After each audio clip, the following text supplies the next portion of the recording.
رسول اللہ صلی اللہ تعالی علیہ وآلہ وسلم نے ارشاد فرمایا، میں اس شخص کو بخوبی جانتا ہوں جو سب سے پہلے جنت میں داخل ہوگا، اور اس شخص کو بھی جو سب سے آخر میں جہنم سے نکالا جائے گا۔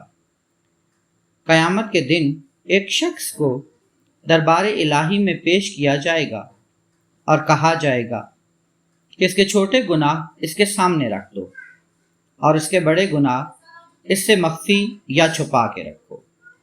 پھر کہا جائے گا، فلاں دن تو نے یہ کیا تھا، فلاں دن تو نے یہ کیا تھا۔ وہ اقرار کرے گا، انکار نہ کر سکے گا اور اپنے بڑے گناہوں پر خوف زدہ ہوگا۔ بس کہا جائے گا اسے ہر گناہ کے بدلے میں ایک نیکی دے دی جائے، تو وہ بول اٹھے گا، میرے تو اور بھی بہت سے گناہ ہیں جو میں نے یہاں نہیں دیکھے۔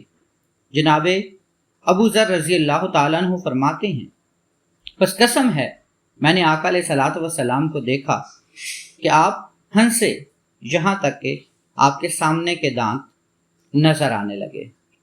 یعنی آقا علیہ الصلوۃ والسلام کا یہ ہنسنا یا آپ کا مسکرانا تعجب کی وجہ سے تھا کہ جب اس شخص نے صغائر یعنی چھوٹے گناہوں کو نیکیوں میں تبدیل ہوتے دیکھا تو اس کے اندر نیکیوں کی حرص و طمع اور خواہش اتنی پیدا ہوئی کہ وہ بول اٹھا کہ میرے بڑے گناہوں کی وجہ سے بھی مجھے نیکیاں دی جائیں، یعنی کہ وہ گناہ جو اسے وہاں نظر نہیں آ رہے تھے اس نے خود ان کا اقرار کرنا شروع کر دیا تاکہ ان کے بدلے میں بھی اسے نیکیاں عطا ہو جائیں۔